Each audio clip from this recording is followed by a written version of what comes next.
Hello friends, कैसे हैं सभी लोग। दोस्तों, कैसी चल रही है DEd SC IDD first year exam preparation. दोस्तों, आज की क्लास में हम बात करेंगे 2023 के लिए जो हमारे मोस्ट इम्पोर्टेंट क्वेश्चंस हैं एग्जाम के रिलेटेड, उन पर बात करने वाली है। तो जैसे कि मोस्ट इम्पोर्टेंट क्वेश्चंस चल ही रहे हैं हमारे, है ना। तो एग्जाम भी बहुत नजदीक आ चुके हैं, प्रैक्टिकल आपके चल रहे हैं। बहुत सारे ये कमेंट्स आ रहे हैं, प्रैक्टिकल कब से हो रहे हैं, प्रैक्टिकल का क्या मेथड रहेगा, या प्रैक्टिकल में क्या पूछा जाएगा, प्रैक्टिकल में क्या क्या आता है। दोस्तों देखिए, प्रैक्टिकल के बारे में इसलिए नहीं बता पाते हैं हम आपको, क्योंकि ऐसा नहीं है पता नहीं है, वो हर कॉलेज का अपना अपना क्राइटेरिया होता है कि वो किस तरीके से क्या क्या कराएंगे या कैसे कैसे आपसे फाइल बनवाएंगे, क्या कंटेंट रहेगा उनका, किस तरीके से केस देंगे आपको, है ना। तो हर कॉलेज अपनी अपनी एक उनकी अलग अलग पॉलिसीज होती है, अपना अलग अलग क्राइटेरिया होता है जो अपने वो फॉलो करते हैं। तो इसलिए हम आपको प्रैक्टिकल के बारे में कुछ ज्यादा नहीं बता सकते, ठीक है। तो चलिए स्टार्ट करते हैं। जो हमारा कोर्स फर्स्ट से लेके कोर्स 6 तक के मोस्ट इंपोर्टेंट क्वेश्चन है हमारे पार्ट ए और पार्ट बी से रिलेटेड, जिस तरीके के क्वेश्चन पूछे जाते हैं। तो आज भी हम वही क्वेश्चन सीरीज लेकर आए हैं 1 से लेके 25 तक, यानी 1 से लेके 125 तक, ठीक है ना। करेंगे तो चलिए स्टार्ट करते हैं आज का क्लास। क्वेश्चन नंबर फर्स्ट देखिए, वह शिक्षण प्रक्रिया जिसका आकार, शिक्षण कालांश और प्रकरण सूक्ष्म होता है क्या कहलाती है।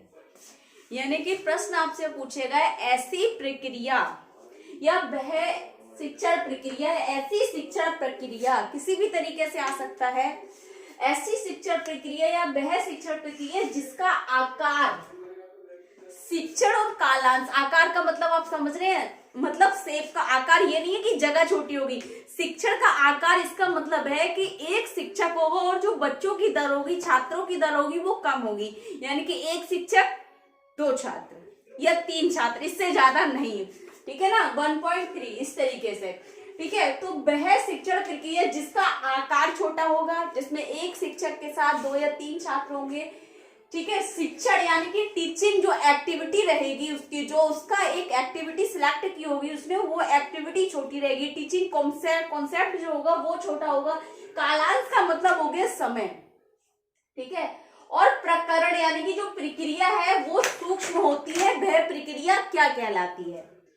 वह शिक्षण प्रक्रिया जिसका आकार, शिक्षण कालांश और प्रकरण सूक्ष्म होता है, वह प्रक्रिया क्या कहलाती है।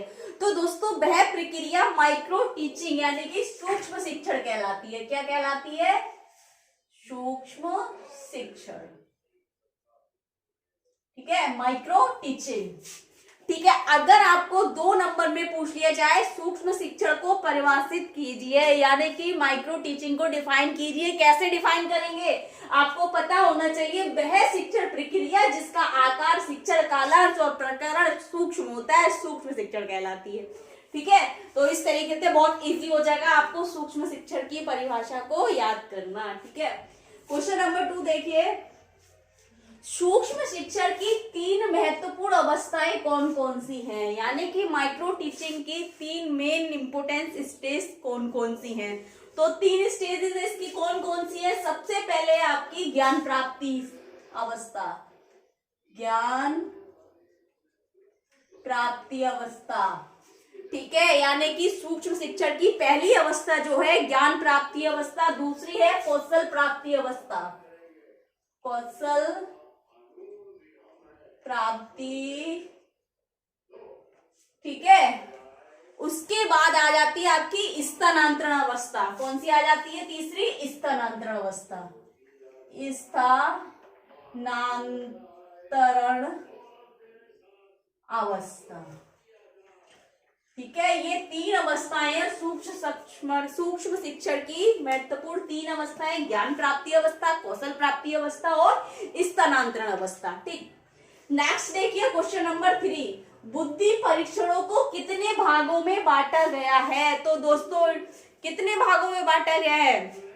बुद्धि परीक्षण जो है, इंटेलिजेंट टेस्ट जो है, उनको कितने भागों में बांटा गया है। तो उनको 3 भागों में बांटा गया है। किस किस तरीके से, यानी कि हम कह सकते हैं जो स्पेशल नीड चिल्ड्रन है उनका किस किस तरीके से टेस्ट ले सकते हैं। देखिए कुछ लोग क्या होते हैं कि मतलब कुछ छात्र जो होंगे हमारे पास बहुत होशियार होते हैं, इनका लेवल बहुत अच्छा होता है, अंडरस्टैंड लेवल अच्छा होता है, लैंग्वेज लेवल अच्छा होता है, कॉग्निशन अच्छा होता है, ठीक है ना, सोशल उनका स्किल अच्छा होता है। लेकिन कुछ क्या होते हैं बिल्कुल डम होते हैं, यानी कि बिल्कुल ही निचले स्तर के, निचले स्तर से मतलब उनकी समझ जो है, सोच समझ भाषा, ठीक है। तो दोस्तों क्या है ना, तो 3 भागों में बांटा गया है। कैसे कैसे बुद्धि परीक्षणों को 3 भागों में बांटा गया है। कौन कौन से? एक तो हो गया आपका शाब्दिक बुद्धि परीक्षण, शाब्दिक बुद्धि परीक्षण जिसे कहते हैं हम वर्बल इंटेलिजेंट टेस्ट। ये आपको फुल फॉर्म भी आ सकती है, शाब्दिक बुद्धि परीक्षा वर्बल इंटेलिजेंट टेस्ट, ठीक है। दूसरा हो गया अशाब्दिक बुद्धि परीक्षा यानी कि नॉन वर्बल इंटेलिजेंट टेस्ट, शाब्दिक बुद्धि परीक्षण, ठीक है। आज मार्कर ठीक नहीं चल रहा है। तीसरा एक और है आपका क्रियात्मक बुद्धि परीक्षण यानी कि परफॉर्मेंस इंटेलिजेंट टेस्ट, क्रियात्मक बुद्धि परीक्षण। ये 3 परीक्षण होते हैं आपके, ठीक है। कौन कौन से? Verbal intelligent test, non verbal intelligent test और परफॉर्मेंस इंटेलिजेंट टेस्ट, ठीक है। जो वर्बल इंटेलिजेंट टेस्ट है वो उन पर यूज किया जाता है जो छात्र पढ़े लिखे, यानी कि जो मतलब थोड़ा पढ़ना लिखना जानते हैं, उनकी समझ अच्छी है, उनका लेवल अच्छा है। अशाब्दिक बुद्धि परीक्षण उन पर यूज किया जाता है जो बच्चे पढ़ना लिखना नहीं जानते हैं, जो नहीं बोलते हैं। शाब्दिक बुद्धि परीक्षण मौखिक भी बोल सकते हैं हम, यानी कि भाषाई बुद्धि परीक्षण भी बोल सकते हैं। शाब्दाई यानी कि जो भाषा के माध्यम से होगा, बोलना मौखिक माध्यम से होगा। अशाब्दिक नॉन भाषाई भी बोल सकते हैं हम, ठीक है ना। क्रियात्मक बुद्धि परीक्षण हो गया जिसमें किसी छात्र को या किसी व्यक्ति को एक एक्टिविटी दे दी जाएगी, उस एक्टिविटी के अकॉर्डिंग हम उसको टेस्ट करेंगे, ठीक है। तो ये 3 है, शाब्दिक बुद्धि परीक्षण, अशाब्दिक बुद्धि परीक्षण और क्रियात्मक यानी कि verbal intelligent test, non verbal intelligent test और परफॉर्मेंस इंटेलिजेंट टेस्ट, ठीक है। क्वेश्चन नंबर 4 देखिए, डिस्मोर्फिया विकार किससे संबंधित है? डिस्मोर्फिया क्या है दोस्तों? डिस्मोर्फिया जो है एक हमारा लर्निंग डिसेबल्ड का टाइप है। मैं डेली कोई ना कोई एक टाइप आपको एक्सप्लेन करती हूँ, यानी कि बौद्धिक अक्षमता अधिगम अक्षमता से रिलेटेड। तो जो हमारी स्पेसिफिक लर्निंग डिसेबिलिटी है उसका एक टाइप है डिस्मोर्फिया, जो किससे संबंधित है? भ्रम से संबंधित है। जिस व्यक्ति को डिस्मोर्फिया होता है वो हमेशा क्या करता रहता है? भ्रमित रहता है, किसी न किसी चीज को मतलब अपने दिमाग में उसे भ्रम रहता है। कैसे? डिस्मोर्फिया किससे संबंधित है? भ्रम से संबंधित है। पहले तो मैं आपको बता दूं, भ्रम से। जो डिस्मोर्फिया से ग्रसित छात्र या बच्चा व्यक्ति जो होता है वो हमेशा भ्रम रहता है उसे, कि जैसे अचानक से अगर किसी रस्सी को देखेगा तो क्या समझेगा? ये सांप है, समझ रहे हैं? सांप है। कोई बहुत जोर की आवाज आ रही है तो सोचेगा कि वो मेरे पास आ रही है, या बहुत ऊपर देखेगा तो वो क्या देखेगा कि मैं बादल मेरे ऊपर गिर रहे हैं। नीचे देखेगा तो डरेगा कि मैं नीचे गिर जाऊंगा। पानी को देखकर डरेगा कि मैं कहीं डूब ना जाऊं। मतलब उसके अंदर अलग अलग से मतलब क्या मतलब रहते हैं, उसके अंदर भ्रम रहते हैं, ठीक है। भ्रमित रहता है वो कुछ कुछ चीजों को देखकर। क्वेश्चन नंबर 5 देखिए, सीखने के चरण लिखिए। सीखने के कौन कौन से चरण है? स्टेजेस ऑफ लर्निंग, कौन कौन से चरण है सीखने के? तो सबसे पहला हो गया आपका अर्जन करना, अर्जन करना जिसे ग्रहण करना भी बोलते हैं, ठीक है। दूसरा हो गया आपका निपुणता, जिसे लयबद्धता भी बोलते हैं, निपुणता, ठीक है। उसके बाद आ जाएगा आपका सतत बनाए रखना, यानी कि अनुवीक्षण भी बोलते हैं, जिसे सतत बनाए रखना, ठीक है। उसके बाद आ जाएगा आपका सामान्यीकरण, सामान्यीकरण। उसके बाद आ जाएगा आपका अनुकूलन।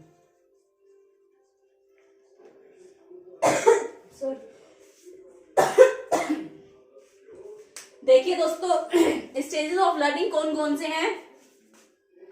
अर्जन करना यानी कि एक्विजिशन, जिसे हम कहते हैं ग्रहण करना। ठीक है, सबसे पहले बच्चा कैसे सीखता है? ग्रहण, यानी कि हम कैसे सीखते हैं? देखकर सीखते हैं और ग्रहण करते हैं उस चीज को। सीखते नहीं है, हमें उसका अनुभव नहीं होता, बस देख लिया और सीख लिया, यानी कि ग्रहण कर लिया, अर्जन कर लिया हमने उसको। निपुणता यानी कि फ्लुएंसी। सतत बनाए रखना यानी कि मेंटेनेंस। सामान्यीकरण जनरलाइजेशन। एडेप्टेशन आपका हो गया अनुकूलन, यानी कि हमारे कितने स्टेजेस हैं? 1 2 3 4 5। ठीक है, एक्विजिशन, फ्लुएंसी, मेंटेनेंस, जनरलाइजेशन और एडेप्टेशन। ठीक, नेक्स्ट क्वेश्चन देखिए, क्वेश्चन नंबर 6, सीखने के सिद्धांत यानी कि प्रिंसिपल्स ऑफ लर्निंग। कौन कौन सी है सीखने के सिद्धांत? सबसे पहले आपका सरल से जटिल की ओर, सरल से जटिल की ओर, जटिल, सरल से जटिल की ओर। ठीक है, उसके बाद ज्ञात से अज्ञात, ज्ञात से अज्ञात। उसके बाद है आपका संपूर्ण से अंश, संपूर्ण से अंश। एक और है मूर्त से अमूर्त, मूर्त से अमूर्त। सरल से जटिल की ओर। देखिए, सीखने के सिद्धांत इस तरीके से ये, जब हम किसी कार्य को सीखते हैं सिखाते हैं तो सबसे पहले हम इजी मेथड करते हैं, यानी कि बहुत छोटी सी चीज जो बहुत सरल होगी पहले सरल सीखते हैं, उसके बाद धीरे धीरे हम कठिन कार्य को भी सीख जाते हैं। सरल से जटिल की ओर, ज्ञात से अज्ञात की ओर, संपूर्ण से अंश की ओर, मूर्त से अमूर्त, ये हमारे सीखने के सिद्धांत है। क्वेश्चन नंबर 7 देखिए, कार्य विश्लेषण की विधियां लिखिए, यानी कि मेथड्स ऑफ टास्क एनालिसिस। कार्य विश्लेषण की कौन कौन सी विधियां हैं? तो कार्य विश्लेषण की दोस्तों हमारी 3 या 4 विधियां हैं, शायद 3 विधियां हैं। देखिए, कर्ता को देखकर, कर्ता को देखकर।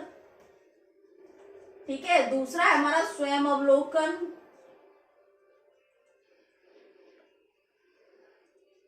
ठीक है, तीसरा है स्मृति द्वारा। जब हम टास्क एनालिसिस करेंगे यानी कि किसी भी कार्य को छोटे छोटे भागों में बांट देंगे, जिससे कि कार्य सरल हो जाएगा, प्रभावी हो जाएगा, जल्दी हो जाएगा। ठीक है, तो सबसे पहले हम क्या करेंगे? उस कार्य को कोई दूसरा व्यक्ति करेगा ना, तो उसके हर एक क्रिया को लिखेंगे, यानी कि किसी दूसरे क्रिया को, यानी कि कर्ता को देखकर लिखना। उस तरीके से टास्क एनालिसिस बनाएंगे। स्वयं अवलोकन, यानी कि जब हम कर रहे हैं तो स्वयं को अवलोकन करेंगे, यानी कि सेल्फ असेसमेंट करेंगे, हम ऑब्जर्वेशन करेंगे, सेल्फ ऑब्जर्वेशन होगी। और तीसरा होगा स्मृति द्वारा, यानी कि मेमोरी के द्वारा हम किसी कार्य की जो प्रक्रिया है उस प्रक्रिया को छोटे छोटे में भागों में बांटकर उसको लिखेंगे। तो ये 3 विधियां हैं, कर्ता को देखकर, स्वयं अवलोकन और स्मृति द्वारा। ठीक, क्वेश्चन नंबर 8 देखिए, सहायता के प्रकार यानी कि टाइप्स ऑफ प्रॉम्प्ट। जब हम अपने डिसेबल्ड चिल्ड्रन जो है हमारे स्टूडेंट हैं, उनको हम किस तरीके से प्रॉम्प्ट देते हैं, किस तरीके से सहायता करते हैं, किस तरीके से करनी चाहिए, तो इसके हमारे 2 या 3 या 4 हमारे प्रकार हैं। कौन कौन से? एक तो हमारी आ गई शारीरिक सहायता, शारीरिक सहायता। ठीक है, उसके बाद आ जाएगी हमारी शाब्दिक सहायता,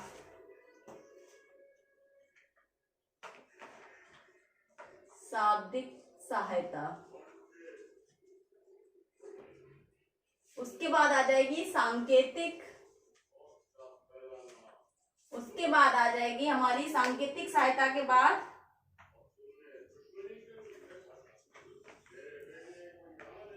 शारीरिक सहायता, फिजिकल, वर्बल और इंक्लूड। हाँ ठीक है, ये 3 प्रकार हैं सहायता के, फिजिकल प्रॉम्प्ट, वर्बल प्रॉम्प्ट और क्लिंग प्रॉम्प्ट। ठीक है, यानी कि शारीरिक सहायता फिजिकल प्रॉम्प्ट हो गया हमारा, शाब्दिक सहायता वर्बल प्रॉम्प्ट हो गया। ठीक है, और जो हमारी क्लिंग हो गई वो हमारी सांकेतिक सहायता हो गई। ठीक, नेक्स्ट देखिए क्वेश्चन नंबर 9, शिक्षण की विधियां कौन कौन सी हैं? शिक्षण की विधियां कौन कौन सी है दोस्तों? सबसे पहले हमारी सहायता, दूसरी है हमारी सहायता, उसके बाद आ जाएगी हमारी आकार देना यानी कि शेपिंग, आकार देना। ठीक है, उसके बाद हो जाएगी हमारी विलोपन, उसके बाद हो जाएगी हमारी श्रृंखलाबद्धता, एक और है आपकी कार्य विश्लेषण। कार्य विश्लेषण देखिए मेथड्स ऑफ टीचिंग कौन कौन से हैं। सहायता यानी कि प्रॉम्प्ट हो गया हमारा, शेपिंग आकार देना हो गया, ब्लोपन यानी कि फेडिंग हो गया, चेनिंग हो गया, टास्क एनालिसिस यानी कि प्रॉम्प्टिंग, शेपिंग, फेडिंग, चेनिंग और टास्क एनालिसिस, ये हमारे क्या हो गए, मेथड हो गए टीचिंग के। ठीक है, सहायता जो आप सहायता के प्रकार मैंने आपको बताया, फिजिकल प्रॉम्प्ट, वर्बल प्रॉम्प्ट और हमारे क्लूइंग प्रॉम्प्ट। ठीक है, तो ये हमारे मेथड हो गए यानी कि हमारी प्रॉम्प्टिंग, शेपिंग, फेडिंग यानी कि ब्लोपन हटाना, ठीक है, चेनिंग और टास्क एनालिसिस। नेक्स्ट देखिए क्वेश्चन नंबर 10, मरिया मांटेसरी का जन्म कब हुआ। तो मरिया मांटेसरी का जन्म 1870 में हुआ था इटली में, 1870 में हुआ था और इटली में हुआ था इनका जन्म। ठीक है ना, इटली में। नेक्स्ट देखिए क्वेश्चन नंबर 11, योजना पद्धति के जनक कौन है। योजना पद्धति के जनक है जॉन डेने। जॉन डेने। ठीक, क्वेश्चन नंबर 12 देखिए, आईईपी के कितने भाग हैं। इंडिविजुअलाइज्ड एजुकेशन प्रोग्राम यानी कि व्यक्तिगत शैक्षणिक कार्यक्रम जो है कितने भाग हैं उसके। तो 2 भाग हैं, एक तो है आपका भाग आ और भाग बा, 2 भाग हैं, 2 भाग, भाग आ भाग बा। अगर आपको प्रश्न आ जाए 1 नंबर में तो आप केवल 2 भाग लिखेंगे, और अगर 2 नंबर में पूछेगा तो लिखेंगे आप व्यक्तिगत शैक्षणिक कार्यक्रम के 2 भाग हैं। भाग लिखेंगे पूरा इस तरीके से, भाग आ और दूसरा जो है भाग बा, इस तरीके से लिखेंगे, 2 नंबर में आएगा तो। ठीक है ना, पूरी लाइन करके। क्वेश्चन नंबर 13 देखिए, रिकॉर्ड के प्रकार।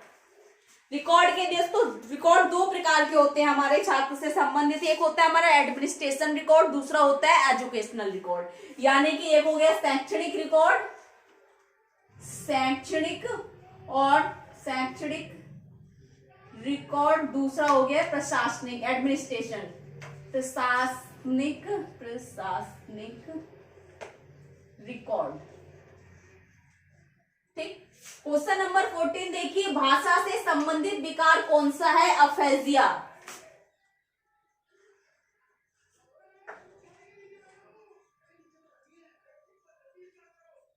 ठीक, क्वेश्चन नंबर 15 देखिए, गामक कौशल को कितने भागों में बांटा गया है। यानी कि जो हमारा ग्रॉस मोटर जो है, मोटर स्किल्स जो है, उनको कितने भागों में बांटा गया है। तो 2 भागों में बांटा गया है। कौन कौन से। एक तो हो गया हमारा सूक्ष्म गामक, दूसरा हो गया हमारा स्थूल गामक। स्थूल यानी कि आधा सात थूल, स्थूल गामक जिसे कहते हैं हम सूक्ष्म मोटर और ग्रॉस मोटर। यानी कि हमारी ये होगी हमारी फाइन मोटर और ग्रॉस मोटर। तो फाइन मोटर स्किल्स हमारे ये हो जाएंगे सूक्ष्म गामक कौशल, और स्थूल गामक कौशल हमारी ग्रॉस मोटर स्किल। सूक्ष्म गामक वो है जिसमें हमारे शरीर की छोटी मांसपेशियां काम करती हैं। ठीक है, जैसे लिखना, बुनना, चुनना, बीनना, छानना। ठीक है, और स्थूल गामक हमारे जिसमें हमारे शरीर की बड़ी मांसपेशियां काम करती है, जैसे उठना, बैठना, चढ़ना, धकेलना, उठाना, खींचना, गिरना, कूदना, भागना। ठीक, नेक्स्ट देखिए क्वेश्चन नंबर 16, एक पैदाइशी असामान्यता जिसमें रीढ़ की हड्डी में रचनात्मक दोष होता है, वह असामान्यता क्या है। देखिए दोस्तों, ये एक ऐसी कंडीशन है पैदाइशी यानी कि गर्भ के समय की है। ये जब बच्चा गर्भ में होता है तो उसकी जो रीढ़ की हड्डी होती है वो किसी कारण खुली रह जाती है। यानी कि जिसमें कह रहे हैं रीढ़ के हड्डी में रचनात्मक दोष जो होता है, रीढ़ की हड्डी का खुला रह जाना। ठीक है, वह असामान्यता क्या कहलाती है। स्पाइना बाइफिडा, द्विशाखी रीढ़, स्पाइना बाइफिडा। ठीक है, क्वेश्चन नंबर 17 देखिए, ये एक शारीरिक विकलांगता है, स्पाइना बाइफिडा। ठीक है ना। 17 देखिए, समस्या व्यवहार का क्रियात्मक विश्लेषण किसके द्वारा किया जाता है। प्रॉब्लम बिहेवियर का एनालिसिस कैसे करेंगे। तो प्रॉब्लम बिहेवियर का एनालिसिस हम करेंगे एबीसी मॉडल द्वारा। ABC मॉडल द्वारा, जिसमें है एंटीसीडेंट बिहेवियर कॉन्सिक्वेंस। ठीक है ना। क्वेश्चन नंबर 18 देखिए, किसी व्यक्ति की उत्तेजित दशा को क्या कहते हैं, क्या कहलाती है? किसी व्यक्ति की उत्तेजनाएं जब बहुत ज्यादा हो जाती हैं, बढ़ जाती हैं, तो उस व्यक्ति की उत्तेजित दशा को हम क्या कहेंगे? संवेग। यानी कि किसी व्यक्ति की उत्तेजित दशा संवेग कहलाती है। संवेग। क्वेश्चन नंबर 19 देखिए, संवेग कितने प्रकार के होते हैं एवं इनकी मूल प्रवृत्तियां कितनी होती हैं? तो संवेग जो है 14 प्रकार के होते हैं हमारे, और इनकी हर एक संवेग की एक मूल प्रवृत्ति होती है। ठीक है ना। तो 14 संवेग की 14 मूल प्रवृत्तियां हैं। ठीक है, मूल प्रवृत्तियां हैं, यानी कि जो संवेग है वो भी 14 है और मूल प्रवृत्तियां भी इनकी 14 है, ध्यान रखना। क्वेश्चन नंबर 20 देखिए, माता पिता से संतानों को प्राप्त होने वाले जो गुण हैं वो क्या कहते हैं? यानी कि माता पिता से जो संतानों में प्राप्त होने वाले गुण जो होते हैं वे क्या कहलाते हैं? वो कहलाते हैं वंशानुक्रम, जेनेटिक, वंशानुक्रम। ठीक। क्वेश्चन नंबर 21 देखिए, किसी बच्चे की विकास की प्रक्रिया कब आरंभ होती है? तो बच्चे का जो विकास होता है, मानव विकास जो होता है, माँ के गर्भ से ही शुरू हो जाता है। यानी कि माँ के गर्भ में से ही शुरू या प्रारंभ हो जाता है। ठीक है। क्वेश्चन नंबर 22 देखिए, कौन सा पुनर्वलन सतत पुनर्वलन से अधिक प्रभावी होता है? यानी कि कौन सा पुनर्वलन जो है सतत पुनर्वलन से अधिक प्रभावी होता है? तो आंशिक पुनर्वलन जो है हमारा सतत पुनर्वलन से ज्यादा प्रभावी होता है। ठीक। क्वेश्चन नंबर 23, कौन से पुनर्वलन के बाद प्रतिक्रिया का विलोपन होना अधिक कठिन हो जाता है? यानी कि ऐसा कौन सा पुनर्वलन है जिस पुनर्वलन के बाद प्रक्रिया का विलोपन होना अधिक कठिन हो जाता है? तो सेम आंसर हो जाएगा यहाँ पर आंशिक।